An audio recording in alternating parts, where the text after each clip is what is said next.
Bueno, hola, buenas tardes. Vamos a seguir la clase de hoy donde habíamos dejado el martes, eh, perdón, el jueves. Lo que tenemos acá en esta última diapositiva que habíamos estado viendo la primera mitad, estaba relacionado con el comportamiento ácido-base de los óxidos, ¿sí?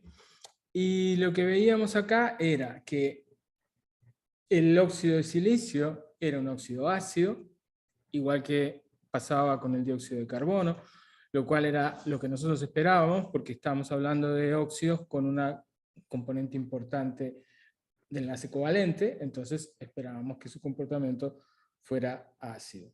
Al descender en el grupo, al haber un aumento del carácter metálico, al ir aumentando el carácter iónico de los enlaces, esperamos que los ácidos sean, los óxidos sean menos ácidos, y entonces con lo que nos encontramos es con una lista de óxidos anfóteros en realidad. Y acá abajo tenemos simplemente dos reacciones para mostrar un poco qué sería lo que está pasando cuando disolvemos, en este caso, un óxido de estaño o un óxido de plomo en un medio ácido o en un medio alcalino. Fíjense simplemente en la primera reacción, ¿sí? Acá tenemos un óxido de estaño en estado de oxidación 4, y en un medio ácido se disuelve, y el estaño 4, ¿cómo queda en solución? De nuevo, acá estamos observando que aparecen estas especies complejas. Recuerden que un catión tan cargado no puede estar como aquo complejo en solución. Tiene que estar de alguna otra manera. Entonces, de hecho, esto nos está dando también una pista de que este tipo de óxido se va a disolver únicamente en ácidos que aporten un anión capaz de formar complejos. O sea, tiene que haber un medio, nosotros decimos que tiene que haber un medio complejante, ¿sí? La formación de estos compuestos de coordinación es lo que estabiliza el estado de oxidación 4 en solución, y es lo que de alguna forma contribuye a desplazar esta reacción a la derecha. En el caso del óxido de plomo, acá abajo, tenemos una reacción que describe cuál sería el proceso de disolución en un medio alcalino, y también en este caso lo que estamos formando es otro compuesto de coordinación, en este caso un tetrahidroxoplumbato. Recuerden que este tipo de hidroxometalatos ya los habíamos visto antes, en el caso del berilio, en el caso del aluminio, por ejemplo, ¿sí? Y también lo estamos volviendo a ver acá en el caso del estaño y en el caso del plomo, ¿sí? El óxido de estaño en un medio alcalino también nos daría un hexahidroxoestagnato, ¿sí? Vamos a ver un poco ahora los hidruros de los elementos del grupo. Ustedes están acostumbrados o sea, están acostumbrados, no sé, pero ya conocen una cantidad de hidruros de carbono, ¿sí? Que se diferencian entre sí porque el carbono puede formar cadenas, y puede formar cadenas en donde los átomos de carbono a veces están unidos por enlace simple, a veces por enlace doble, a veces enlace triple. También se pueden formar ciclos, ¿sí? Ciclos que pueden ser saturados o aromáticos, y acá tienen un ejemplo de un alqueno, un alquino y el benceno. ¿Pasa algo parecido con los elementos de más abajo en el grupo? La respuesta es más o menos parecida. Para silicio, germanio y estaño se forman compuestos análogos a los alcanos, pero no se forman análogos a los alquenos, a los alquinos, mucho menos compuestos aromáticos. Esto no quiere decir que no puedan existir compuestos con enlaces dobles, silicio-silicio o germanio-germanio, por ejemplo. En algunos casos podemos encontrar esos enlaces dobles, pero no los vamos a encontrar en hidruros, ¿sí? Van a ver ustedes, después vamos a hablar un poquito más, que los enlaces múltiples son una característica de la química de los elementos más livianos del bloque P. Carbono, oxígeno, nitrógeno, boro también, aparecen en una cantidad de compuestos formando enlaces múltiples.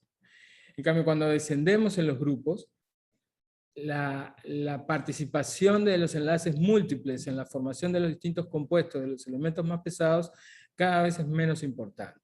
Esto tiene que ver con que la energía que se consigue por la formación de los enlaces múltiples no es muy favorable cuando yo desciendo en el grupo. Entonces, lo más parecido que vamos a encontrar a los hidruros de carbono, al bajar en la familia, son hidruros del tipo alcanos, cambiando carbono por silicio, por ejemplo, germanio o estaño. Pero fíjense que hay otra diferencia más, y es que las cadenas suelen ser más cortas. La estabilidad de los hidruros va bajando cuando yo desciendo en el grupo, porque los enlaces entre el hidrógeno y el no metal van siendo cada vez, la energía de enlace va siendo cada vez más baja. Entonces la estabilidad de los hidruros tiende a disminuir. Y además, la estabilidad va disminuyendo cuando se alarga la cadena, en el caso de los hidruros de silicio o de germanio. Y por esa razón es que no se han encontrado cadenas de silanos que tengan más de 10 átomos de silicio o de germanos que tengan más de 10 átomos. En el caso del estaño, por ejemplo, es casi un contrasentido decir que tenemos una cadena donde solo tenemos 2 átomos de estaño, pero esa es la cadena más larga que encontramos para un hidruro de estaño, ¿sí? En el caso del plomo, esto no lo vamos a observar. En el caso del plomo simplemente vamos a encontrar el hidruro más simple de todos, ¿sí? Que tendría esta fórmula, un plomo y 4 átomos de hidrógeno, que es sumamente inestable.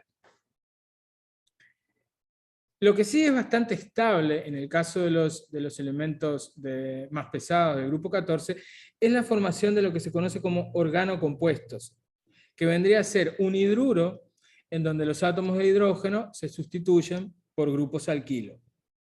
En ese caso, los compuestos que se forman son mucho más estables que los hidruros. Y eso tiene que ver con que los enlaces que los distintos elementos del grupo forman con el carbono son bastante buenos, ¿sí?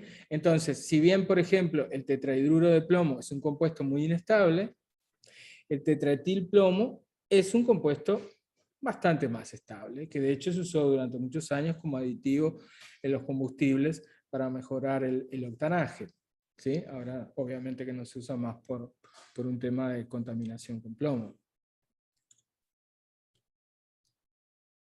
Una cosa que es bastante clara es que los hidruros de carbono de cadena larga parecen ser bastante estables, ¿sí? Por eso tenemos una cantidad tan grande de compuestos orgánicos.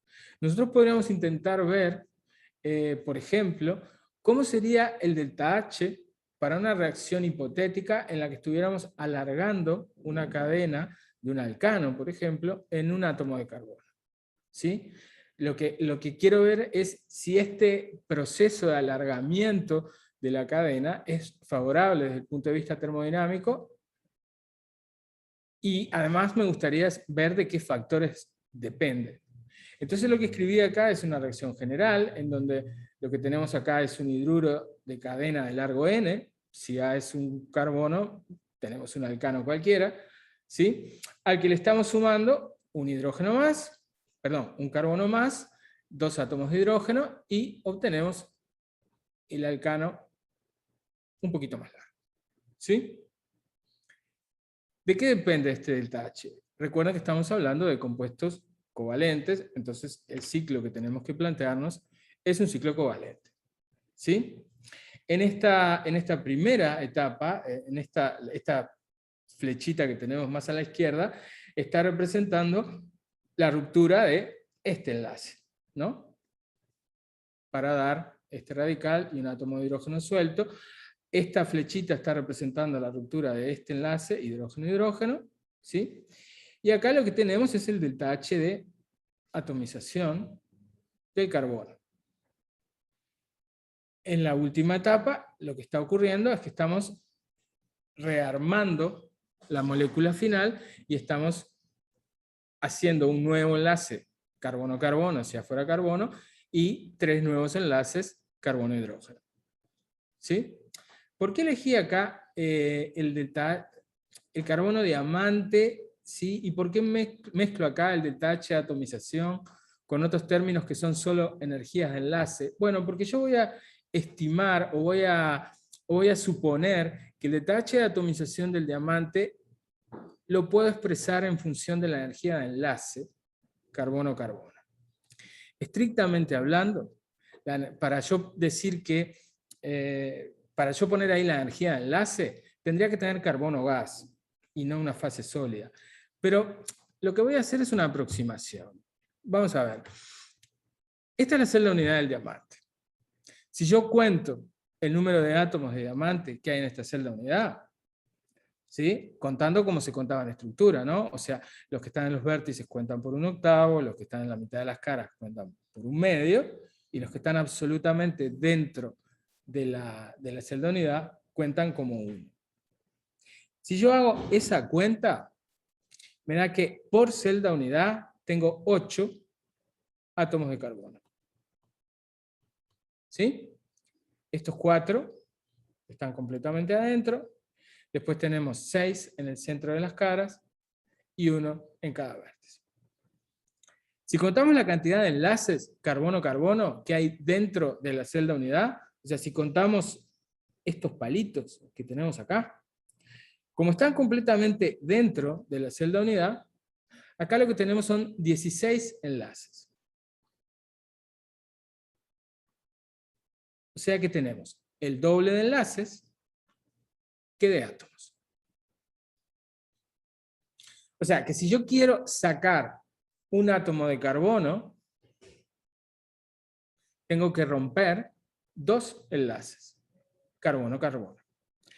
Entonces, esta es la suposición que yo voy a hacer. Yo voy a suponer que el delta-H de atomización del carbono diamante es más o menos igual que la energía necesaria para romper 2 átomos, para romper 2 enlaces carbono-carbono.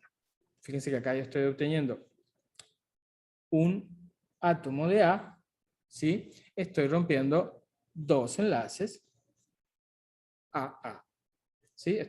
Esto lo saco de la relación átomos a enlaces que deduzco de la celda unidad.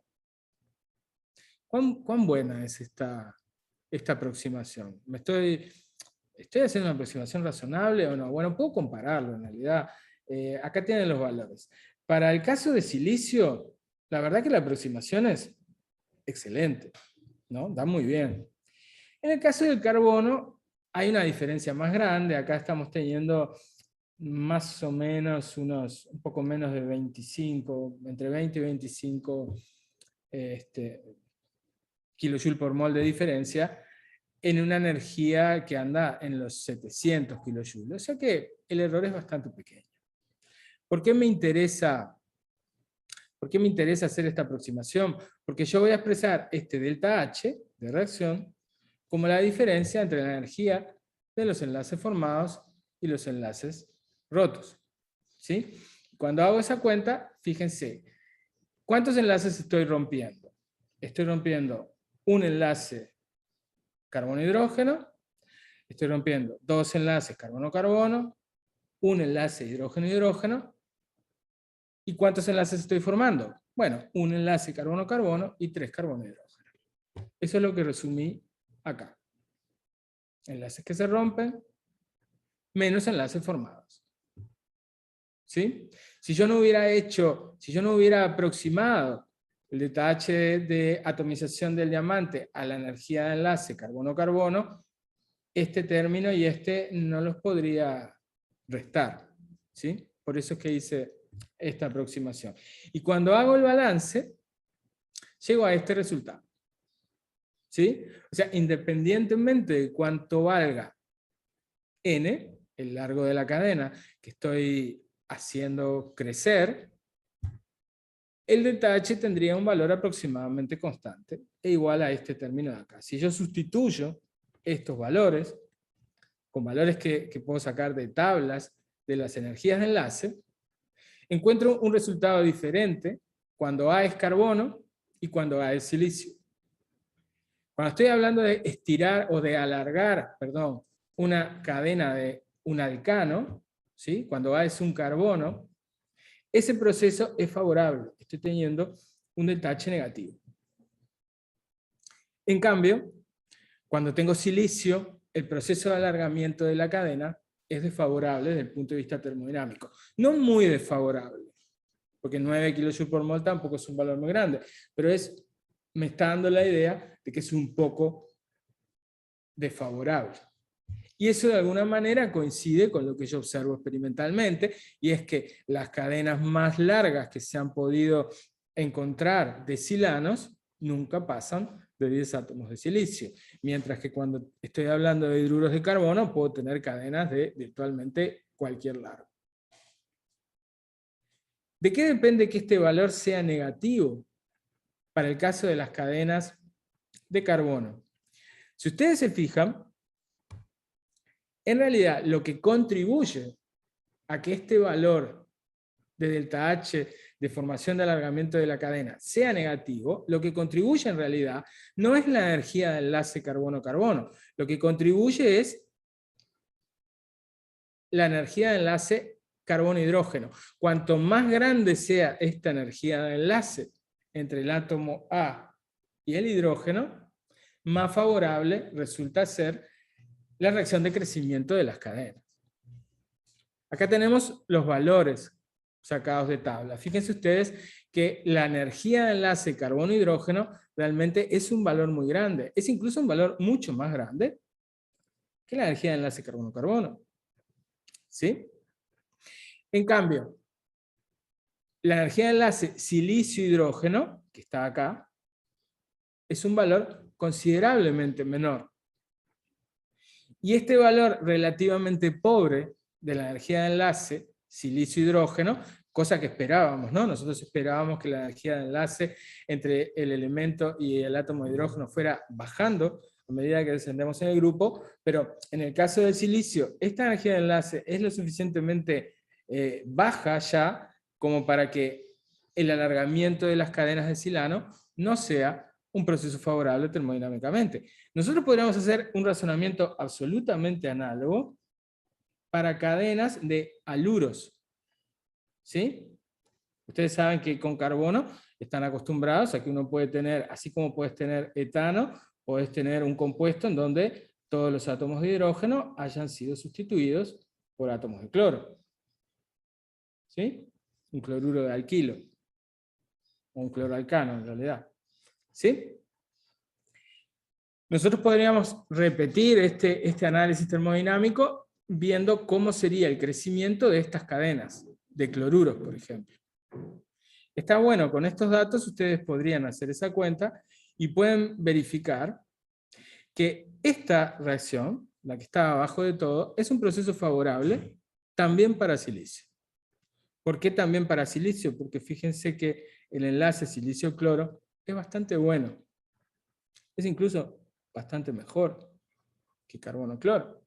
¿Sí? Y ese valor grande del enlace silicio-cloro en realidad favorece la reacción de crecimiento de cadena. Tienen ustedes algunos ejercicios también en el repartido para que hagan algunas cuentas con esto y se familiaricen con este tipo de ciclos. ¿De acuerdo? Ahora, ¿cuál es el comportamiento que observamos de los hidruros? Desde el punto de vista químico hay una característica que ya la mencionamos. Ya dijimos, al descender en el grupo, los hidruros son cada vez menos estables desde el punto de vista termodinámico, y eso tiene que ver con la disminución en la energía de enlace entre el elemento y el hidrógeno. Pero al mismo tiempo que se vuelven menos estables termodinámicamente, también se vuelven más reactivos desde el punto de vista cinético. ¿Sí? Ustedes saben que los alcanos son compuestos relativamente inertes. ¿Sí? O sea, si bien termodinámicamente pueden ser inestables frente a distintas reacciones, la reacción no transcurre con facilidad. En cambio, los hidruros de los elementos más pesados del grupo son todos muy reactivos. En el caso del silicio, por ejemplo, estos compuestos son complicados de manejar porque reaccionan inmediatamente con el agua y con el aire. Entonces, en las condiciones normales de laboratorio, a menos que uno esté trabajando en una atmósfera muy controlada, automáticamente reacciona y se descompone. Ese comportamiento debería ser el que esperaríamos ver, que esa inestabilidad termodinámica y cinética fuera aumentando al descender en el grupo. Sin embargo, vemos en el caso del silicio que los germanos son más resistentes desde el punto de vista cinético a las mismas reacciones. Y esto usualmente es una de esas cosas raras que a veces encontramos cuando descendemos en un grupo del bloque P, en donde el elemento del cuarto periodo se sale de la tendencia. Recuerden que el germanio está a la misma altura que el galio, en el grupo 13, y así como el galio a veces nos recordaba un poco más al comportamiento del boro que al del aluminio, en este caso los germanos nos recuerdan un poco más el comportamiento de los alcanos en cuanto a su inercia química que a los silanos, que son muy reactivos. ¿Sí? Ahora, ¿cuáles son las reacciones que se supone que dan los hidruros? Porque cuando yo digo son muy reactivos químicamente, ¿en qué estoy pensando? ¿En qué clase de reacción estoy pensando? Bueno, esta es una, la combustión. Ustedes obviamente ya conocen esta reacción para la combustión de un alcano, pero en el caso de los demás hidruros del grupo, la reacción general es la misma. Y acá está donde yo les insisto en el punto de que cinéticamente los otros hidruros más pesados son mucho más reactivos, porque si ustedes tienen un alcano al aire, no se enciende inmediatamente. Ustedes tienen que acercar una chispa, ¿sí? Para que el alcano, para que la reacción de combustión comience. En cambio, con los silanos, por ejemplo, el silano simplemente puesto en contacto con oxígeno del aire a temperatura ambiente se inflama espontáneamente. Una cosa parecida pasa con la reacción de hidrólisis. Fíjense en esta reacción de hidrólisis que estamos escribiendo acá. ¿Sí? Vamos a ver si podemos encontrar algún patrón en esta reacción. ¿Les recuerda esta reacción a alguna otra hidrólisis de hidruros que hayamos visto hasta el momento? ¿Qué tenemos acá? Primero, acá tenemos hidrógeno que se está formando. O sea que el hidruro está actuando como reductor, en este caso, ¿sí? Como reductor del agua. ¿Y qué es lo que se está formando? Bueno, podríamos imaginarnos como que estos 4 hidrógenos que estaban unidos al átomo A son cambiados por 4 OHs que vienen del agua y que se unen al átomo A. En el caso del silicio, nosotros ya habíamos visto que esta especie no era lo que íbamos a encontrar en agua. En agua, ¿qué era lo que íbamos a encontrar? El óxido de silicio. ¿Sí? Porque esto, en todo caso, condensaba y se terminaba formando un óxido tridimensional de silicio. En el caso del metano, esta reacción, ¿qué dará? ¿Qué se supone que tendría que dar esta reacción con metano? No reacciona.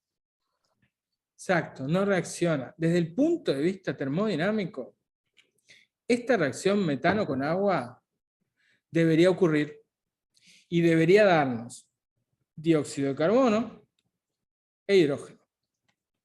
Pero ustedes saben que si tienen nafta o si tienen queroseno y toca el agua, no pasa nada. ¿Sí? Es característico, de nuevo, insisto en esto, que los compuestos de carbono sean mucho más inertes. La razón de la inercia, la razón de que no reaccionan, no es termodinámica. Desde el punto de vista termodinámico, cualquier alcano siempre es inestable respecto a la oxidación, porque el compuesto más estable de carbono es este. Entonces, desde el punto de vista termodinámico, siempre tendería a llegar a dióxido de carbono. Lo que pasa es que desde el punto de vista cinético, la reacción no tiene un mecanismo disponible con una baja energía de activación y no ocurre. ¿Cómo sería la reacción en el caso del silano? En el caso del silano, lo que nosotros esperamos sería que se formara dióxido de silicio. ¿Sí? No está igualado, obviamente, lo pueden igualar ustedes. Si la reacción, en vez de ser en agua, fuera en un medio alcalino, ¿qué debería encontrar? Debería encontrar, o sea, si yo quiero plantear esta misma reacción en un medio alcalino y quiero imaginarme qué es lo que puede dar, Lo que tengo que pensar es, esta especie que está acá, ¿cómo se transformaría en un medio alcalino? Quedan los óxidos de los no metales en un medio alcalino, cuando se disuelven en agua en un medio alcalino. Siempre dan los oxoaniones. Entonces, la reacción, perdón, que me quedó acá todo superpuesto, vamos a ver si borro. La reacción de silano con agua en un medio básico, obviamente el silano sigue siendo reductor, me sigue dando hidrógeno, pero la especie de silicio que yo voy a obtener ahora es un oxoanión. Acá yo escribí este silicato de potasio, pero en realidad si estamos en agua, esto va a ser así, y lo que voy a tener acá es algún oxoanión. ¿Cuál oxoanión? En realidad va a depender de la relación estequiométrica, porque acuérdense que esto va polimerizando o despolimerizándose de a poco, y podemos tener silicatos de distinto tamaño, con distinta fórmula, con distinta carga, dependiendo de las condiciones experimentales en las que hagamos la reacción. Cualquier producto que pongamos que aparezca acá algún silicato, está bien, ¿sí? No podemos pretender escribir todas las posibles combinaciones con una única ecuación. ¿De acuerdo? Vamos a ver ahora el comportamiento de el tipo de haluros que tenemos. Nosotros habíamos dicho que íbamos a observar la formación de todos los tetrahaluros, de todos los elementos del grupo, con la única excepción del bromuro y el ioduro de plomo 4. ¿Sí? Eso tenía que ver con el efecto del par inerte, tenía que ver con la incapacidad de bromo o de yodo para oxidar el plomo a un estado de oxidación más que 2. En el caso del plomo, los únicos tetrahaluros que íbamos a encontrar era el de flúor y el de cloro. Estos compuestos, como podíamos habernos imaginado, son compuestos esencialmente covalentes, ¿sí? En fase gas siempre van a tener una estructura tetraédrica, incluso muchas veces en fases condensadas mantienen una estructura molecular tetraédrica. ¿Cuándo no vamos a encontrar este tipo de estructura? En los tetrahaluros que sean los más iónicos posibles. ¿Cuáles van a ser los tetrahaluros más iónicos posibles? Los que se formen con fluoruro en los metales, en los elementos más pesados, que son los más metálicos. O sea, el tetrafluoruro de estaño y el tetrafluoruro de plomo. Estos son los dos haluros más iónicos de toda la familia. No son completamente iónicos, a decir la verdad, pero son un poco más iónicos. Y entonces ya no los encontramos como moléculas covalentes, discretas, sino que los encontramos formando, por ejemplo, tienen ahí un dibujito a la derecha, estructuras en capas. ¿Sí? En el caso de los dialuros, vemos más o menos siempre el mismo comportamiento, vemos el mismo patrón. ¿Cuál es el patrón? El patrón es los compuestos que forman los elementos más livianos del grupo son más covalentes y tendemos a encontrar estructuras moleculares, y los haluros que forman los metales de más abajo van a ser las especies dentro de lo posible más iónicas. Y esto a veces se va a traducir en las estructuras que habían visto con Lucía para compuestos iónicos. En el caso del fluoruro de plomo 2, ¿sí? Probablemente lo más iónico que vamos a tener, observamos una estructura tipo fluorita. Para el caso del ioduro de plomo 2, a pesar de que el plomo 2 obviamente va a ser más iónico que el plomo 4, lo estamos combinando con el ioduro, que es un anión muy polarizable, en donde vamos a tener obviamente una contribución covalente mayor que en el compuesto con fluoruro. Entonces en este caso, ¿qué observamos? Una estructura tipo ioduro de cadmio. ¿Se acuerdan cómo eran las estructuras tipo ioduro de cadmio?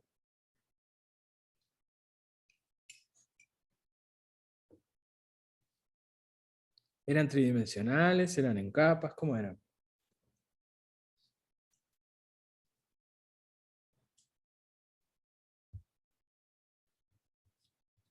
Eran estructuras en capas. ¿Tá? Me pasan un poco eso. Eran estructuras en capas que empezábamos a encontrar en los casos en donde el enlace empezaba a ser cada vez menos iónico. O sea que nada de lo que estamos observando acá contradice el panorama general. Todo más o menos sigue la tendencia que debería seguir. Una característica interesante que tiene este grupo es que, con la excepción del carbono, todos los demás elementos pueden formar complejos de este tipo. En el caso del silicio, se van a formar sobre todo con un halogenuro pequeñito, como el fluoruro, porque dentro de todo el silicio tampoco es tan grande. Entonces, para un átomo de silicio rodearse de 6 cloruros es como que ahí hay un efecto de impedimento estérico importante. Entonces, para el caso del silicio, la formación del hexahalo complejo la vamos a observar sobre todo en el caso del fluoruro, ¿sí? Ese va a ser un complejo incluso muy, muy estable para el silicio. Para los otros elementos de más abajo, todos en general, fíjense acá, esta reacción que estamos poniendo al final, todos estos cloruros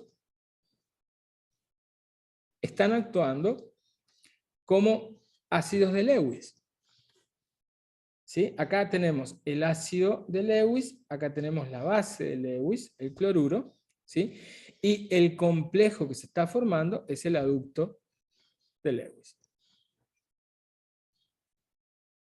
¿Por qué con el carbono no vamos a encontrar nunca estas especies? Bueno, acuérdense ustedes que el carbono nunca va a superar un octeto de electrones a su alrededor, nunca va a formar más de 4 enlaces, ¿sí? Pero la regla del octeto solo se cumple, o solo tiene por qué cumplirse, para los elementos del segundo periodo. Ya desde silicio incluido para abajo, podemos tener índices de coordinación más grandes. Esto tiene que ver con una mayor disponibilidad de orbitales, pero también tiene que ver con una cuestión de tamaño, ¿no? El carbono es muy chiquito.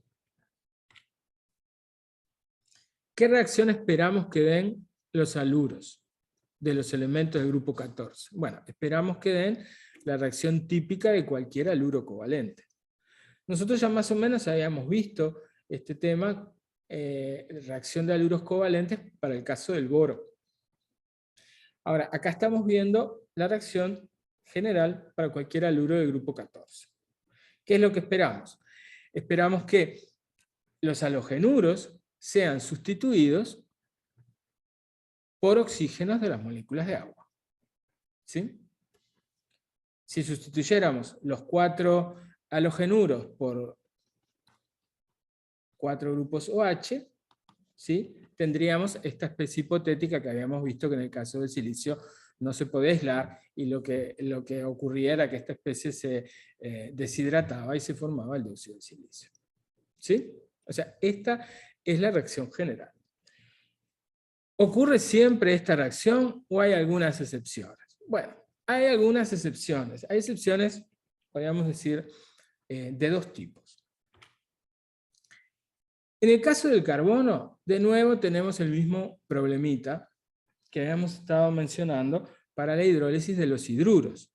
¿Sí? Fíjense ustedes, el tetracloruro de carbono, la reacción de hidrólisis con agua, tiene un delta G recontra negativo.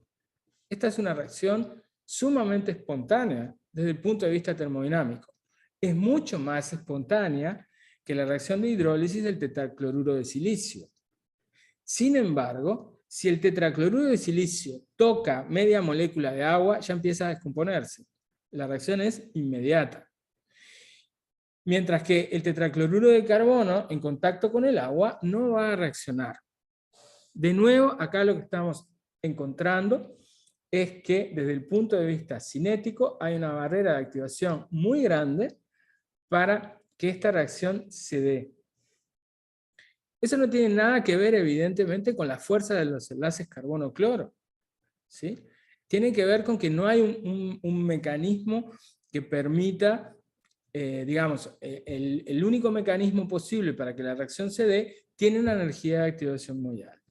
¿Ustedes vieron algún caso de reacciones parecidas a esta que está escrita acá? y que ocurra, donde se forma un enlace carbono con la molécula nucleófila que ataca y salga un cloruro, se rompe un enlace carbono-cloro. ¿Vieron eso alguna vez?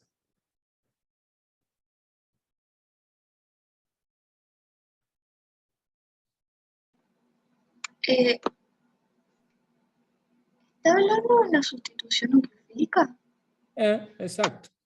Estoy hablando de eso, de una sustitución nucleofílica. La vieron en orgánica seguramente, ¿sí? Un nucleófilo bueno, que puede ser un grupo hidróxido, puede ser un alcohol, puede ser una amina, ¿sí? Puede atacar al carbono en un cloruro de alquilo, ¿sí?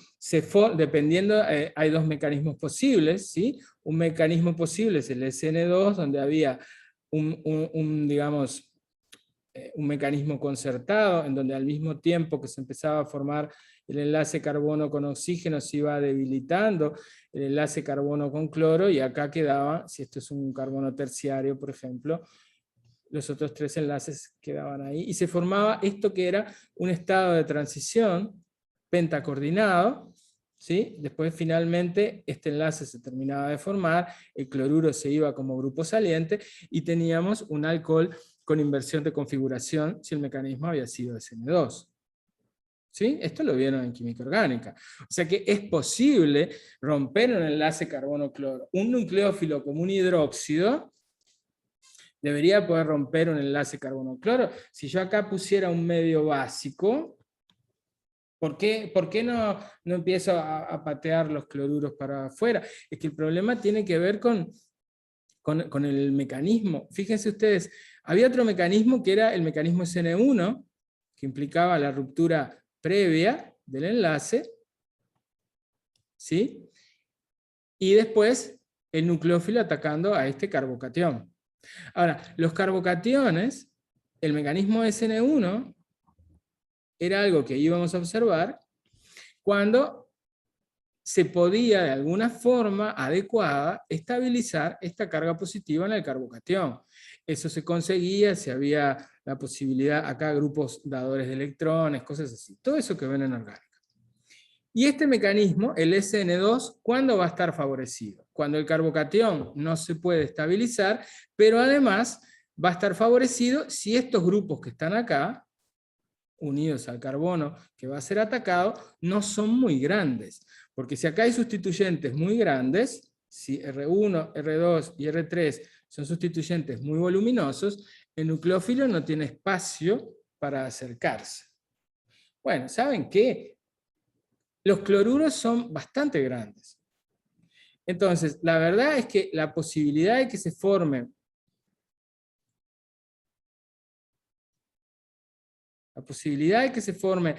este estado de transición con un nucleófilo cualquiera, entrando por acá, en un mecanismo SN2, a ver, puede ocurrir eso, pero lo que pasa es que el impedimento estérico desfavorece la formación de ese estado de transición. Y eso el resultado que tiene es que la energía de activación sube mucho, y por eso la reacción no ocurre. ¿Sí? En el caso de los compuestos de silicio, hay dos explicaciones para justificar por qué la reacción es mucho más rápida. Una de las explicaciones que a veces ustedes pueden encontrar es que el silicio tiene orbitales 3D vacíos de baja energía que de alguna manera pueden ser usados para formar estos estados de transición, estos estados intermedios en el mecanismo de reacción, y que podrían formarse, digamos, intermediarios o estados de transición más estables. Puede ser, pero también es cierto que simplemente el hecho de que el silicio sea más grande facilita el acercamiento del nucleófilo en un ataque de tipo SN2. Entonces, ya solo por una cuestión de tamaño, vamos a esperar que los compuestos de silicio sean mucho más reactivos que los compuestos de carbono. ¿Sí? De hecho, las reacciones de hidrólisis en los compuestos de silicio, lo que se ha estudiado, se ha visto que siguen patrones, mecanismos similares a los de la química de los compuestos con carbono. ¿Sí? La hidrólisis en tetracloruro de silicio la podemos describir de la misma manera, un ataque nucleófilo del agua, formando una especie, un estado de transición pentacoordinado, ¿sí? Finalmente el cloruro se va como grupo saliente y nos queda un enlace silicio-oxígeno. Eso es lo que tenemos representado en esta primera etapa. Obviamente, si tenemos un exceso de agua, este proceso se puede repetir hasta que finalmente terminamos quitando todos los cloruros y los sustituimos por moléculas de agua o por grupos hidroxilo. Ya sabemos, esta especie que está acá en realidad no es lo que se va a formar. Lo que se va a formar es el óxido de silicio. También nos podemos imaginar, y está bueno tener en cuenta que también pasa, que esta molécula, a medio de sustituir, por decirlo de alguna manera, puede reaccionar con otra molécula de cloruro de silicio, ¿sí? O sea, el OH del compuesto que tenemos a la izquierda puede atacar el silicio de la molécula de la derecha y desplazar uno de sus cloruros. Y ahí lo que se está formando es este puente silicio-oxígeno-silicio. O sea, también en este caso podemos observar la formación de especies poliméricas. Lo habíamos visto en la clase pasada, especies de este tipo, donde teníamos cadenas silicio-oxígeno-silicio que se iban alargando y que se iban entrecruzando, y silicios que nos estaban quedando unidos a otras cosas. Acá están unidos a átomos de cloro. Átomos de cloro que, si hay suficiente cantidad de agua, van a terminar siendo desplazados completamente y se va a terminar de formar el óxido. Pero eso depende justamente de que haya suficiente cantidad de agua.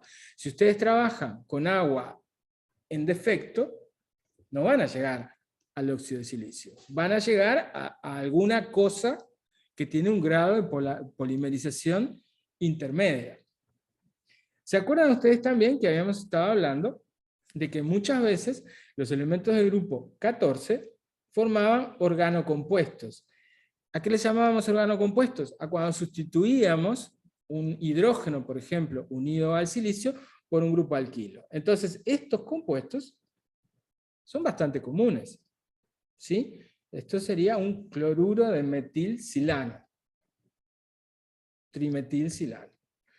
Si esto reacciona con agua, ¿qué va a pasar? El enlace silicio-carbono no se va a romper, pero el cloruro es un buen grupo saliente y va a ser sustituido por el OH de una molécula de agua. Entonces vamos a tener esta especie de compuestos, que son muy parecidos a los alcoholes, ¿no? Y a su vez estos compuestos también pueden polimerizar entre sí, y se pueden formar enlaces silicio-oxígeno-silicio, dependiendo de cómo sea la relación entre grupos alquilo y cloruros en el compuesto de partida, nosotros podemos formar compuestos de este tipo. Cadenas, silicio, oxígeno, silicio, que pueden ser cadenas lineales, o pueden ser cadenas ramificadas, o entrecruzadas, en donde la valencia del silicio se termina completando con grupos alquilo. Este tipo de compuestos es lo que se conocen como siliconas. Pueden ser cadenas lineales, ahí tienen la representación de un anillo, ¿sí? Dependiendo del largo de cadena y dependiendo cuáles sean los grupos alquilo, van a cambiar las propiedades físicas de la silicona. Va a cambiar la densidad, va a cambiar, yo qué sé, la viscosidad, toda una serie de propiedades físicas, ¿sí? Y estos compuestos, desde el punto de vista químico, son bastante interesantes, porque ¿son inertes o son muy reactivos? ¿Qué les parece a ustedes? Inertes. Son bastante inertes. De hecho, la gracia es usarlos, yo qué sé, ponerlos en algunos lugares donde uno no quiere que reaccionen. La inercia de este tipo de compuestos está relacionada con que los enlaces que se forman acá, tanto los silicio-oxígeno como los silicio-carbono, son enlaces muy buenos, entonces estos compuestos son muy estables desde el punto de vista termodinámico y desde el punto de vista cinético. Profe, No sé si perdón, alguien- Sí, porque me perdí un poco en lo que dijiste antes del que si llegamos al óxido de silicio, si había exceso de agua, puede ser. Sí. Sí, ¿me puedes repetir eso porque no me quedó muy claro? Acá. Si yo, ¿ves que tengo esta especie que está dibujada acá? Sí, Se formó en la etapa anterior. ahí va. Fíjate que yo hubiera mezclado cantidades estequiométricas de cloruro de silicio y agua. Llegué hasta acá y la reacción paró. Si Ah, yo agrego más agua, ¿qué va a hacer esta agua? Bueno, va a sustituir alguno de estos cloruros. Alguno. Y se va a formar esta especie. sería hasta que se sustituyan todos, que Y salgan todos claro, los cloruros. Ahí va, claro, pero para que se sustituyan todos, tiene que haber nucleófilo suficiente. ahí va. ¿Está? Tiene que Está, haber suficiente cantidad de agua. Si no, quedas a mitad de camino. está, ahí va. Ahora Del sí. mismo Gracias. modo que quedabas a mitad de camino con los silicatos. ¿Ok? Está, gracias. ¿Qué pasa con los otros haluros? Esencialmente pasa lo mismo. Pero lo que le quiero mostrar ahora es un tipo de reacción un poco distinta, y es si además de agua, además de haber agua presente, tengo un buen anión complejante. Por ejemplo, si en vez de agua agrego ácido clorhídrico. ¿Qué es lo que está pasando acá? Acá no se está formando el óxido de germanio, que yo esperaría que se formara por la hidrólisis del cloruro de germanio 4. Si solo hubiera un medio neutro, si yo tengo cloruro de germanio 4 y agrego agua a pH 7, lo que yo espero que se forme es esto. Pero como ya vimos en la clase pasada, esta especie de germanio 4 se puede disolver ¿en qué condiciones? Si hay un buen ligando que forme un complejo estable. Entonces acá lo que está haciendo el ácido clorhídrico es aportando cloruros. Y estos cloruros forman esta especie compleja. Entonces, en este caso, lo que observamos no es la hidrólisis, a pesar de que hay agua en el medio, no estamos observando la hidrólisis porque lo que está primando acá es el fenómeno de formación de un haluro complejo que es estable. ¿Sí? Recuerden, yo no se los puse en forma general, pero recuerden que para todos estos haluros de los elementos del grupo 14, ¿sí? Cualquier cosa que sea una base de Lewis, ¿sí? Puede formar y va a formar aductos. Por favor, no confundan esto con boro, ¿no? Esto es una base. ¿Ok? Cualquier cosa que tenga dos pares de electrones ahí va a formar un complejo. Y si esto es cargado, el complejo va a tener carga. Habíamos dicho que estas especies eran buenos ácidos de Lewis. Vamos a encontrar una diferencia con el silicio. Esta reacción de acá arriba en realidad es una excepción a la hidrólisis de haluros covalentes que habíamos visto. Pero es una excepción diferente a la de los haluros de carbono, porque en el caso de los compuestos con carbono no se daba la reacción por una razón cinética. Acá se da una reacción, pero no es la reacción que yo esperaba. La reacción que yo esperaba, ¿cuál era? La formación de óxido de silicio y todos los fluoruros afuera. Sin embargo, lo que yo estoy observando en este caso es que en parte se forma óxido de silicio, pero el exceso, algunos de los fluoruros que se van, permiten obtener esta especie, que es sumamente estable y que compite con la formación del óxido. Y evidentemente, ninguna de las dos gana. Entonces, por eso estoy obteniendo acá una mezcla de dióxido de silicio y hexafluorosilicato. ¿Por qué les parece que será tan bueno este complejo? Si tuvieran que inventar algo, ¿qué dirían?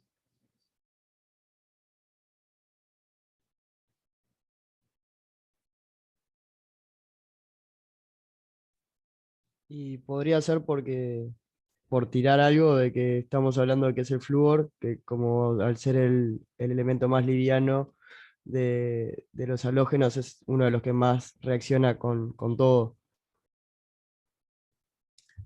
Es cierto, pero fíjate que acá no está... Es uno de los que más reacciona con todo, es verdad, pero acá no tenés flúor, acá ya tenías, digamos, fluoruro, o sea, el estado de oxidación del flúor no cambió, el estado de oxidación del silicio tampoco cambió. No es que el flúor nos oxidó al silicio metálico, al hexafluorosilicato. Acá lo que pasa es que estos enlaces, los enlaces silicio-flúor, son muy buenos. Los enlaces de cualquier cosa con flúor siempre son muy buenos. Entonces, eso en realidad es parte de la explicación de por qué esta especie es lo suficientemente estable como para competir con el óxido de silicio. ¿Sí? De hecho, es tan estable que si hay un exceso de fluoruros, yo puedo terminar disolviendo completamente el óxido de silicio. Esta es la razón por la cual no se puede trabajar en vidrio con ácido fluorhídrico. El ácido fluorhídrico se come al vidrio. ¿Sí? Los silicatos del vidrio reaccionan y terminan formándose estos aniones, ¿sí? Y el vidrio se hace pelota. ¿De acuerdo? El ácido fluorhídrico siempre, las soluciones de ácido fluorhídrico ustedes las van a ver siempre en envases de plástico. Esta reacción, volviendo de nuevo al caso inicial, ¿no? Es como un caso muy raro, o sea, ¿solo el silicio tendrá este comportamiento extraño con el fluoruro? Bueno, la verdad que no. Los fluoruros muchas veces tienen un comportamiento extraño. Yo no se los mencioné cuando dimos grupo 13, pero el fluoruro de boro también da una reacción parecida. ¿Qué daba la hidrólisis del cloruro de boro, por ejemplo? El tricloruro de boro, la hidrólisis, ¿qué daba? El ácido bórico, El ácido bórico, o sea, se sustituían los 3 cloruros por 3 OHs y se iba cloruro de hidrógeno. Con el flúor, de nuevo, estamos observando algo muy parecido. Dependiendo de la cantidad de agua que tengamos presente, ¿no? Se va a formar en parte ácido bórico. Pero como los enlaces boro-flúor son muy buenos, también se va a estar formando este complejo de acá. El tetrafluoroborato. ¿Ok? O sea que vamos a encontrar cosas raras siempre en la hidrólisis de los fluoruros covalentes nos podemos encontrar cosas extrañas. ¿Está? O sea que si encontramos algo en este tipo de compuestos no debería sorprendernos. La hidrólisis de los cloruros, en cambio, es mucho más regular, ¿no? Siempre como que se sigue el mismo patrón. Vamos a pasar al grupo 15, ¿sí? El grupo del nitrógeno. Acá tenemos una configuración NS2, NP3, o sea, tenemos un total de 5 electrones de valencia, o sea que el máximo estado de oxidación que podemos encontrar para estos elementos va a ser 5.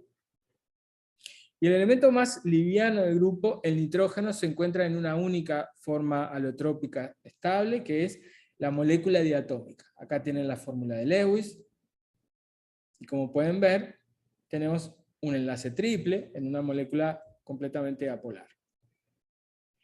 En el caso del fósforo, bajamos un escalón en la tabla periódica y alguien podría pensar, bueno, capaz que tenemos moléculas análogas al nitrógeno con flúor.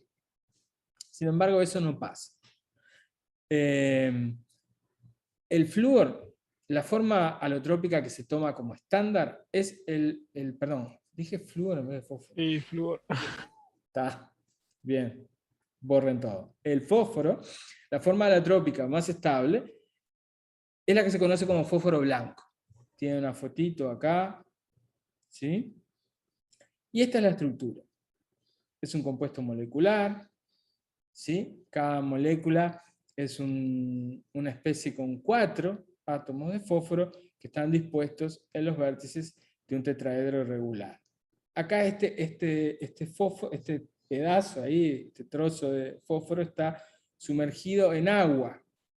¿Por qué estará sumergido en agua? En el laboratorio siempre el fósforo está en agua. ¿Por qué será? ¿Funciona con el oxígeno del aire, puede ser? Exacto. Puede reaccionar con el oxígeno del aire y sumergirlo en agua es una forma sencilla de evitar que entre en contacto. ¿Qué le puede pasar si entra en contacto con el oxígeno del aire? ¿Entra en combustión? Y sí, se debe poder oxidar. ¿Reaccionará con el agua? Y supongo que no, si no, no lo podrían. No, si no, no lo estaríamos poniendo ahí, obviamente. Entonces, en la estructura del sólido encontramos este tipo de moléculas, ¿sí? Tetraatómicas.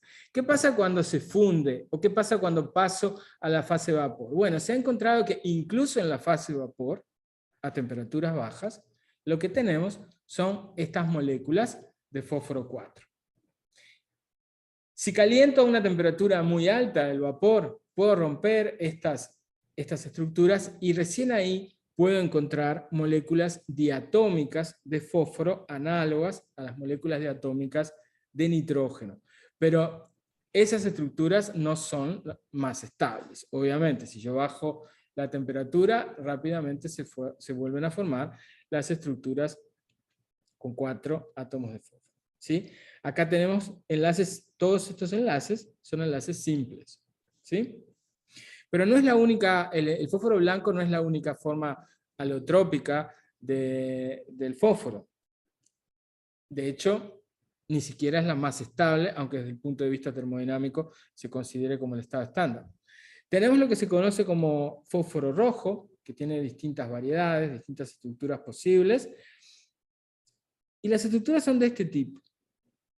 Implican la formación de cadenas, ¿sí? A veces algunas de las variantes polimórficas del fósforo rojo, incluso las cadenas se unen, ¿sí? Con un enlace fósforo-fósforo, una cadena se une con las cadenas vecinas. Pero fíjese que también en este caso todos los enlaces siempre son enlaces simples. Existe otra forma alotrópica, que es la más estable de todas, que se conoce como fósforo negro, en donde lo que terminamos teniendo son capas de átomos de fósforo, como estas que están dibujadas acá, estas pelotitas naranja, imagínense que son los átomos de fósforo. Entonces cada átomo de fósforo está en contacto con otros 3. ¿Sí? Estas son capas corrugadas, estos hexágonos no son planos, porque si sacan la cuenta de los electrones, a cada átomo de fósforo le están quedando un par de electrones que ocupa un espacio por encima y por debajo de estas capas. Esta estructura en capas es la forma termodinámicamente más estable del fósforo, que se conoce como fósforo negro. Lo interesante que tiene esto es que desde el punto de vista químico, el fósforo se comporta distinto según la forma alotrópica con la que estemos trabajando, ¿sí? El fósforo blanco, por ejemplo, hay que guardarlo bajo agua porque si entra en contacto con el oxígeno del aire a una temperatura baja, se oxida. El fósforo rojo, miren, está acá, al aire, y no le pasa nada. El fósforo negro, de hecho, hay que calentarlo a una temperatura muy alta para que reaccione con el oxígeno. Siempre lo que vamos a encontrar en estos casos donde hay distintas formas alotrópicas es que la forma alotrópica en donde tenemos una estructura con mayor dimensionalidad es también la forma menos reactiva químicamente. Porque piensen ustedes que para reaccionar con cualquier otra cosa se tienen que romper los enlaces del átomo consigo mismo. Cuanto más enlaces, cuanto más entrecruzada sea la estructura, cuanto mayor sea su dimensionalidad, más difícil va a ser, más energía se va a requerir para que la reacción tenga lugar. ¿Sí? Entonces el fósforo blanco es mucho más reactivo y es mucho más soluble, por ejemplo, se disuelve en solventes orgánicos, incluso es altamente venenoso el fósforo blanco. Las otras especies polimórficas no, porque no se disuelven en nada prácticamente. ¿Qué pasa cuando bajamos en el grupo? Bueno, en el caso del arsénico y del antimonio tenemos estructuras análogas a las que encontramos para el fósforo. Tenemos tanto moléculas tetraatómicas como capas. La única diferencia es que en el caso, a medida que vamos bajando en el grupo, las capas se van acercando. Imagínense que esta capa tiene otra por encima y otra por debajo, obviamente. Imagínense que ustedes pueden medir la distancia de enlace dentro de la capa y pueden medir la distancia de enlace intercapa con otro átomo que está acá abajo. En el caso del fósforo negro, la distancia intercapa es mucho más grande que la distancia entre dos átomos de fósforo dentro de la misma capa.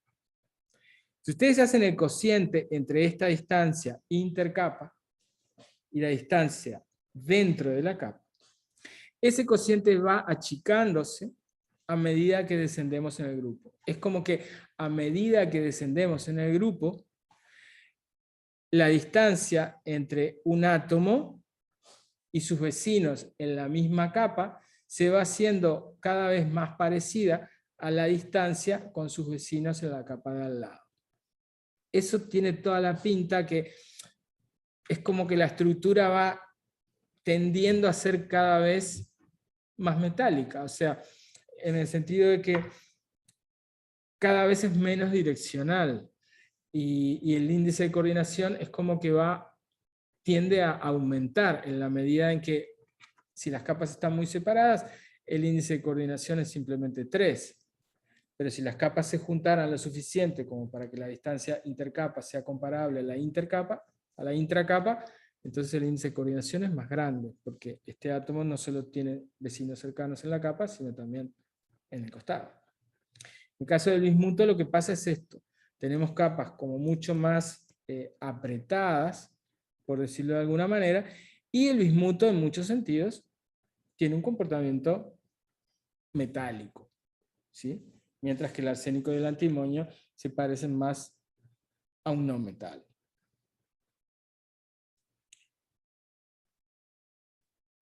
Acá lo que estamos viendo es la variación usual de disminución en el delta H de atomización a medida que disminuimos en el grupo, lo que nos está dando simplemente una idea de que la energía de enlace entre átomos iguales va siendo cada vez menos eficiente al descender en el grupo.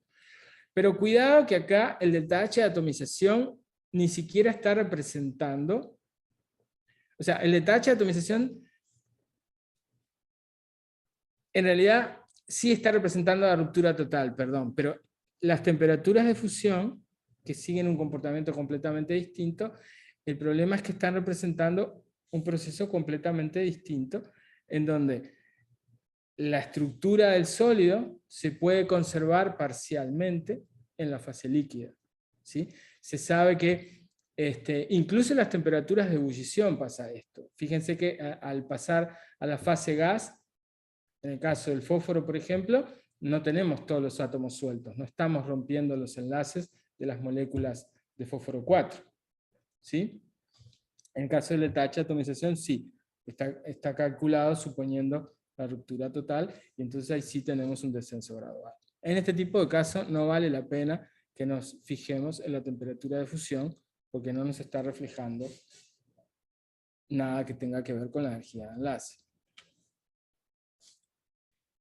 Los estados de oxidación. Bueno, habíamos dicho, el estado de oxidación máximo posible, de acuerdo a la cantidad de electrones de valencia, es más 5. ¿Qué pasa con el estado de oxidación más 5 cuando yo desciendo en el grupo? Bueno, al llegar al final, al llegar al bismuto, el estado de oxidación más 5 se hace menos estable, en comparación con el estado de oxidación más 3, con el N-2. Estamos de nuevo viendo, en el caso del bismuto, el efecto de par inerte que habíamos visto en los grupos 13 y 14. ¿Sí? No quiere decir esto que no haya compuestos de bismuto 5. Lo que quiere decir es que los compuestos de bismuto 5 van a ser mucho más oxidantes. En el caso del fósforo, por ejemplo, el estado de oxidación 5, en cambio, va a ser el más estable de todos. Y entre arsénico y antimonio vamos a tener una situación intermedia. Con el nitrógeno, por ejemplo, el estado de oxidación más 5 solo lo vamos a alcanzar en compuestos con oxígeno. Nunca lo vamos a alcanzar en un haluro, porque en un haluro, ¿qué deberíamos tener? Deberíamos tener el nitrógeno rodeado de ¿cuántos halógenos? Por ejemplo, de 5. Solo así podríamos alcanzar un estado de oxidación más 5 en el hidrógeno, pero ¿esto qué estructura tiene? El nitrógeno no puede expandir el octeto. Entonces, esta especie no puede existir. No es que hasta ahora nadie la aisló o que sea muy inestable. No, no. Esto no puede. No podemos tener esto. ¿Sí? Los elementos del segundo periodo no expanden el octeto. Entonces, nunca vamos a tener nitrógeno unido a 5 halogenuros. Ni tampoco vamos a tener nitrógeno unido a 5 nada. ¿De acuerdo? Por eso es que dice acá, solo tenemos haluros de nitrógeno en estado de oxidación más 3, que son análogos a los hidruros, al amoníaco, en donde estamos sustituyendo un átomo de hidrógeno por un átomo de halógeno. Vamos a ver algunas reacciones del nitrógeno. Yo ya creo que les comenté en algún momento, el nitrógeno es un elemento muy poco reactivo, el nitrógeno diatómico, ¿no? ¿Por qué? Porque cualquier reacción que involucre al nitrógeno, a la molécula diatómica de nitrógeno, probablemente requiera romper este enlace triple. Fíjese la energía de enlace en este caso, para este enlace triple. Es un valor enorme.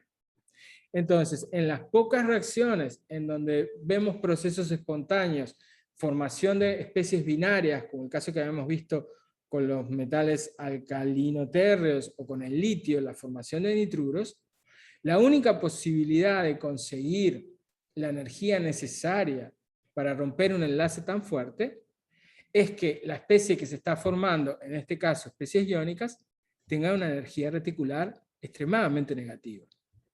¿Sí? Y eso solo va a ser posible cuando el nitruro se esté combinando con especies catiónicas de carga alta o con cationes muy chiquitos, si tienen carga baja, como es el caso del litio. ¿Sí? Simplemente estoy pensando en términos de la ecuación de Kaputinsky, estoy pensando cuáles son los factores que hacen que la energía de red sea más negativa, dado el anión nitruro. ¿Sí? Con el oxígeno del aire, a ver, obvio que no reacciona, ni con el oxígeno ni con el agua. El nitrógeno es el componente mayoritario de la atmósfera del planeta. El 80% de la atmósfera es nitrógeno, el 20% de la atmósfera es oxígeno. Si el nitrógeno y el oxígeno formaran un compuesto termodinámicamente estable, nos quedaríamos sin atmósfera, o cambiaría la atmósfera completamente, habría cambiado ya hace mucho tiempo. Tampoco reacciona con el agua, es evidente, porque si no, reaccionaría con los océanos.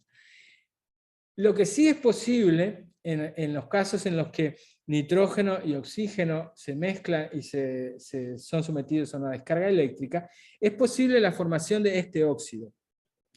El óxido monóxido de nitrógeno, que también se conoce como óxido nítrico. Lamentablemente el nombre óxido nítrico no tiene ningún criterio, porque uno asocia la terminación ico con el máximo estado de oxidación posible, y acá el estado de oxidación de nitrógeno simplemente es más 2, no es el máximo estado de oxidación posible. O sea que este es un nombre vulgar, no tiene nada de sistemático, ¿sí? Yo normalmente voy a tratar de evitarlo, simplemente se los menciono porque capaz que lo ven por ahí escrito en algún lado. Para mí es el monóxido de nitrógeno, simplemente. ¿Sí? Desde el punto de vista termodinámico, esta reacción no es favorable. ¿Sí? O sea, el monóxido de nitrógeno tiene un delta H de formación positivo. Solo en condiciones particulares se forma, y en la atmósfera durante las tormentas se forma en pequeñas cantidades, obviamente. Pero hay otros óxidos de nitrógeno. Hay unos cuantos óxidos de nitrógeno, y de hecho acá yo solo les puse la fórmula de Lewis de algunos de ellos. ¿Sí? Acá tenemos el monóxido de dinitrógeno. Formalmente acá el estado de oxidación de nitrógeno es +1. ¿Sí? Acá tenemos el monóxido de nitrógeno que habíamos visto recién. Fíjense que cuando colocan todos los electrones para hacer la fórmula de Lewis, acá les está quedando un electrón desapareado. ¿Cómo se llamaban las moléculas que tenían electrones desapareados? ¿Se acuerdan? Radical. Radicales libres. Los radicales libres suelen ser moléculas que reaccionan con facilidad, porque los electrones, así como que desapareados en los elementos representativos, no les gusta estar, van a querer aparearse. ¿Sí? Entonces el monóxido de nitrógeno es una molécula un poco reactiva, incluso puede perder este electrón con relativa facilidad y formar estos cationes que se llaman nitrosonio. ¿Sí? Lo interesante es que esta molécula se puede oxidar en presencia de oxígeno para dar esta de acá. El dióxido de nitrógeno. Dióxido de nitrógeno que también es un radical libre, pero justamente como también es un radical libre, tiene la posibilidad de dimerizar y formar el tetróxido que tienen a la derecha. Ese equilibrio, ¿se acuerdan que el dióxido de nitrógeno tiene color pardo, el tetróxido no tiene color? Entonces este equilibrio se desplaza más hacia la derecha o hacia la izquierda, variando la temperatura. Y había un ejercicio que creo que hacían en química general de tener obtener el óxido y veían el color marrón adentro de un tubito de ensayo y lo calientan y se va el color, va y viene. Sí, es un equilibrio reversible. ¿Por qué esta especie no es muy estable? A pesar de que uno podría decir, bueno, una vez que este electrón pobre que está solito ahí en el nitrógeno encuentra otro amiguito para formar un enlace, uno diría, bueno, lo que se forma es recontrastable. Pero fíjense, la estructura de Lewis nos está sugiriendo que acá estamos teniendo dos cargas formales idénticas sobre átomos contiguos. Eso nos está sugiriendo que ese enlace no puede ser muy bueno desde el punto de vista energético, y de hecho esta reacción a una temperatura normal está desplazada hacia la izquierda. ¿Sí? También tenemos este óxido, trióxido de nitrógeno, un óxido de nitrógeno en estado de oxidación +3. Si ustedes se fijan, este óxido de nitrógeno es como lo que uno obtendría si combinara esta molécula, ¿sí? Esta con este electrón desapareado, apareándose con este de acá. ¿Sí? Y finalmente tenemos el pentóxido de nitrógeno. Pentóxido de nitrógeno. Acá tenemos nitrógeno en estado de oxidación 5. ¿Sí? Fíjense que acá el nitrógeno no está en ninguno de estos ejemplos que estamos viendo. Está expandiendo el octeto. ¿Sí? Y esta forma es la forma de la molécula en fase gaseosa. Cuando el pentóxido de nitrógeno está en fase sólida, si uno baja la temperatura y lo tiene en fase sólida, en realidad lo que obtiene es una sal iónica donde este es el catión y este es el anión. ¿Sí? O sea que esto ya se complicó, ¿no? Hasta ahora veníamos relativamente simple, porque los compuestos, los elementos que veníamos viendo formaban un número relativamente pequeño, 1 o 2 óxidos. Ahora el nitrógeno ya se nos fue de escala. Y evidentemente esto se va a complicar más todavía, porque cada uno de estos óxidos se puede transformar en los demás en condiciones adecuadas. Acá tengo, por ejemplo, algunas reacciones. Estas ya se las comenté, la posibilidad del monóxido de nitrógeno de oxidarse en presencia de oxígeno, ¿sí? La dimerización del dióxido de nitrógeno para dar el tetróxido. Esta reacción también se las comenté. Ahora, ¿cómo son desde el punto de vista ácido-base estos óxidos? Bueno, desde el punto de vista ácido-base, el óxido de nitrógeno y el monóxido de nitrógeno son neutros, podría decirse. Prácticamente no reaccionan con el agua, no son muy solubles en agua y no dan ninguna reacción. No son ni ácidos ni básicos, son neutros. ¿Sí?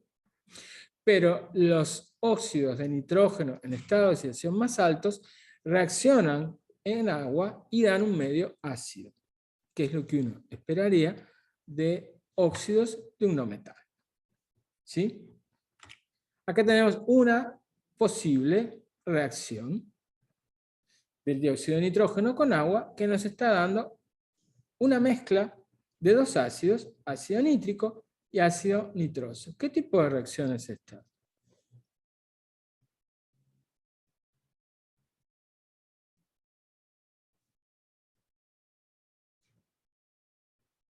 Dismutación. Exacto. Acá tenemos nitrógeno en estado de oxidación 4, acá tenemos nitrógeno en estado de oxidación 3, y acá nitrógeno en estado de oxidación 5. El dióxido de nitrógeno es inestable respecto a la dismutación para dar ácido nitroso y ácido nítrico. ¿Sí? También es inestable para dar ácido nítrico y monóxido de nitrógeno. Este de acá también es inestable y también dismuta para dar ácido nítrico y monóxido de nitrógeno. O sea que todos van para cualquier lado. De hecho, la obtención industrial de ácido nítrico se basa en este tipo de reacciones. La obtención industrial de ácido nítrico parte del nitrógeno, del amoníaco, que se obtiene por el proceso Bayer. El amoníaco se oxida con un catalizador adecuado para dar monóxido de nitrógeno. En una segunda etapa, el monóxido de nitrógeno se oxida al dióxido. Y finalmente, el dióxido de nitrógeno, en presencia de agua, nos da el ácido nítrico más monóxido. Este vuelve para arriba y la reacción se repite. ¿Sí? Esa es la obtención industrial de ácido nítrico, se hace de esa manera. Es un esquema, ¿no? ¿Qué le va a pasar al...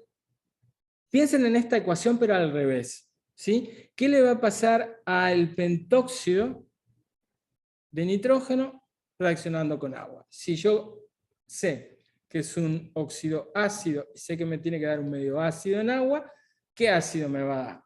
El ácido nítrico. Acá simplemente, esta no es una reacción redox, acá tengo nitrógeno en estado de oxidación 5 de un lado, nitrógeno en estado de oxidación 5 del otro. ¿Sí? Por eso muchas veces a esto, en la nomenclatura vieja se decía que este compuesto era el anhídrido del ácido nítrico. ¿Sí? Formalmente, si yo al ácido nítrico, a dos moléculas de ácido nítrico, le saco una molécula de agua, obtengo esto.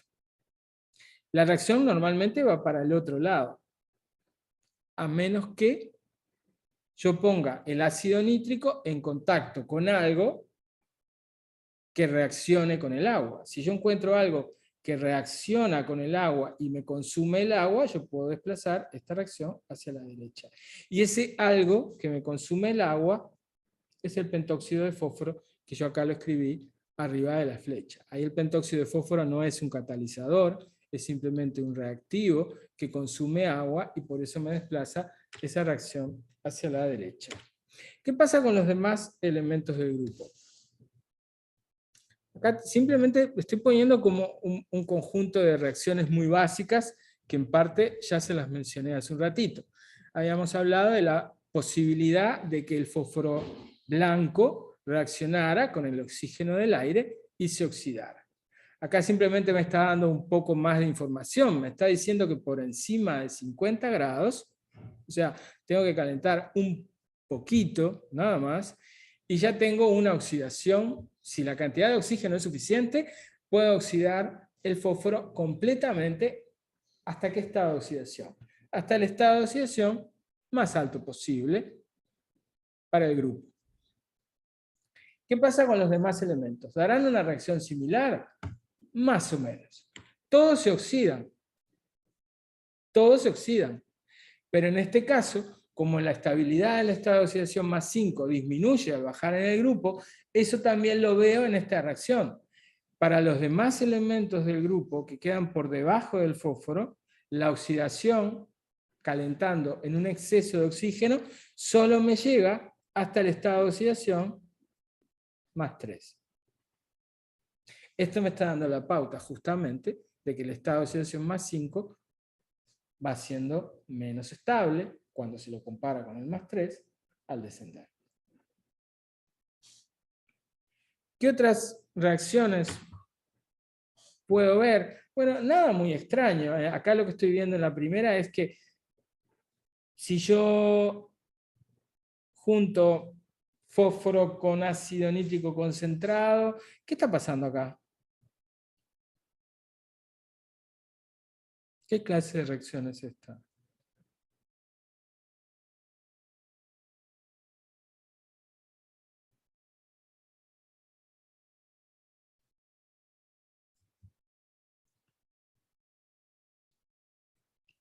Es una redoxo, ¿verdad? Porque acá yo tengo fósforo 0 y acá tengo fósforo 5 en el ácido fosfórico. Alguien está actuando como oxidante y el único alguien que hay acá es el nitrato. El nitrato, con el nitrógeno en estado de oxidación 5, es un oxidante. De hecho, el ácido nítrico concentrado, sobre todo cuando se trabaja en caliente, es un agente oxidante bastante bueno. Ustedes van a ver que muchas veces, cuando alguien quiere un oxidante, bueno, mete ácido nítrico. ¿Sí? ¿A qué se reduce el nitrato? Depende de las condiciones particulares. Hay más de una opción, porque como vieron hace un ratito, hay un montón de estados de oxidación por debajo de 5 para el nitrógeno. Pero acá simplemente lo que estamos viendo es lo mismo. Estamos viendo que ante un oxidante normal, el fósforo hasta dónde se oxida, hasta el estado de oxidación más alto posible. Y si estamos hablando en solución acuosa, el estado de oxidación más alto posible, ¿cómo lo vamos a tener? Como oxoanión, si estamos en un medio alcalino, o como oxoácido, si estamos en un medio ácido. Y acá lo que tenemos es justamente un oxoácido. La última reacción que tenemos acá, en tercer lugar, ¿qué nos está mostrando? Nos está mostrando un proceso de dismutación. Nos está diciendo que en un medio alcalino, el fósforo 0 se dismuta a esta especie, que es fósforo 1, si sacan la cuenta van a ver que es 1, y este fósforo que es menos 3, ¿sí? Igual que análogo al amoníaco, donde teníamos fósforo menos 3. Tenemos entonces todos estos ácidos, si no contamos al nitrógeno, si solo contamos fósforo, arsénico, antimonio y bismuto, tenemos toda una cantidad de óxidos que se pueden formar. Acá abajo tenemos la estructura de los óxidos de fósforo, ¿sí? Este es el óxido de fósforo 3, el que tenemos a la izquierda, acá el estado de oxidación es más 3, y este es el óxido de fósforo 5, ¿sí? Fíjense que en realidad lo que tenemos son estructuras muy parecidas a la molécula de fósforo 4, es como que acá en el medio de cada enlace fósforo-fósforo se nos hubiera metido un oxígeno. Y la diferencia entre la molécula de la izquierda y la molécula de la derecha es como que a cada fósforo se le hubiera unido un oxígeno más.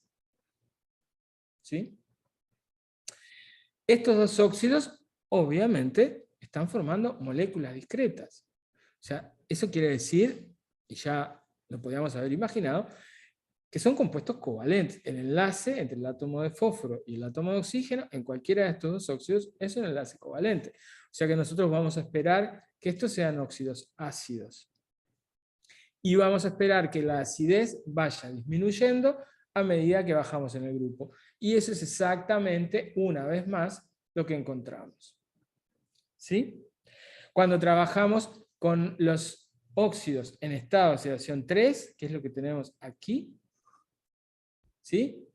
Lo que estamos viendo es que el óxido de fósforo es ácido, arsénico y antimonio, los óxidos en estado de oxidación más 3, son anfóteros, y cuando llegamos al bismuto, que ya es metal, lo que tenemos es un óxido básico, que es lo que esperábamos encontrar en un metal. ¿Qué pasa para los óxidos en estado de oxidación 5? Bueno, lo que se encuentra experimentalmente es que son todos ácidos. uno podría decir, la acidez tiene que ir bajando al descender del grupo, y probablemente va bajando. El problema es que no baja lo suficiente como para que haya un cambio a un comportamiento anfótero, o un comportamiento básico mucho menos. ¿Y eso por qué? Porque cuando tenemos un estado de oxidación tan alto, aún en el caso del bismuto, lo que esperamos tener es una contribución al enlace covalente, fundamentalmente covalente. Entonces no podemos encontrar un comportamiento que no sea ácido. ¿De acuerdo? Cuando yo digo que son óxidos ácidos, lo que me estoy refiriendo es a esta reacción. Acá tenemos el pentóxido de fósforo. Esto en realidad la fórmula correcta sería P4O10. Acabamos de ver la estructura. Pero esto normalmente se escribe de esta manera. Simplemente nos hace un poco más fácil la igualación de las ecuaciones, trabajar con subíndices más chicos, ¿sí? Cuando el pentóxido de fósforo, que ese es el nombre vulgar, reacciona con agua, ¿qué es lo que nos va a dar? La única especie estable de fósforo en estado de oxidación 5 en un medio acuoso. ¿Ok?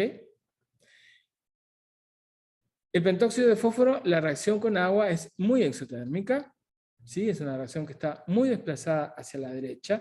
Por eso era que el pentóxido de fósforo se los había mostrado hace 2 diapositivas, deshidratando el ácido nítrico. El pentóxido de fósforo se usa pila en los laboratorios. ¿Saben para qué? Se usan los desecadores. ¿Sí? ¿Saben lo que es un desecador? Es donde uno pone una sustancia que quiere que acá la atmósfera adentro del desecador contenga muy poca cantidad de vapor de agua. Entonces lo que se hace generalmente es colocar en la parte de abajo del desecador alguna sustancia que absorba agua, ¿sí? O sea, que reaccione con el agua, con el vapor de agua del aire que hay acá adentro, ¿sí? Y de esa manera retire el agua del aire. Cuando uno coloca en un desecador pentóxido de fósforo, al poco tiempo lo que uno obtiene es una pasta, ¿sí? Esto es lo que va, el pentóxido de fósforo cuando está seco es un polvo blanco, es como harina, ¿sí? A medida que va absorbiendo agua de la atmósfera, se va transformando en esta cosa que es como un moco, una gelatina, ¿sí? Y si absorbe la suficiente cantidad de agua, ¿en dónde terminamos? Terminamos en una solución concentrada de ácido fosfórico. ¿Sí? Entonces, yendo de nuevo a ¿qué pasa cuando estamos en solución acuosa? Dijimos, si el medio es ácido, vamos a tener ácido fosfórico. ¿Qué pasa si el medio es básico? El ácido fosfórico se puede desprotonar. Puede perder hasta 3 protones. Y si pierde 3 protones, lo que nos queda es el fosfato. O también a veces se le denomina ortofosfato para hacer referencia a que hay un átomo único, hay solo un átomo de fósforo en este anión. ¿Sí?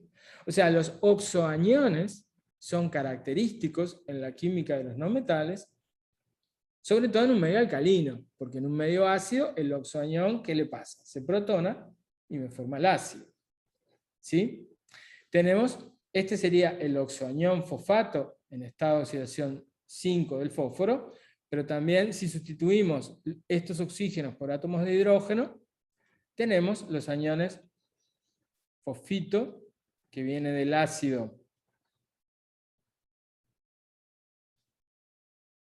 fosforoso, y hipofosfito, que viene del ácido hipofosforoso. ¿Sí? Lo que estoy escribiendo acá arriba en rojo son los aniones completamente protonados. Fíjense que en el caso del ácido hipofosforoso, este es un ácido monoprótico. Solo puede ceder un protón. Solo cede un protón que estaba originalmente unido a uno de estos oxígenos. Estos átomos de hidrógeno que están unidos directamente al átomo de fósforo no se ionizan. ¿Ok? Comparen esto con el nitrato. ¿Sí? El nitrógeno está arriba del fósforo en la tabla y no forma una especie análoga. Nunca vamos a tener un nitrógeno unido a 4 oxígenos. Esto no lo vamos a observar.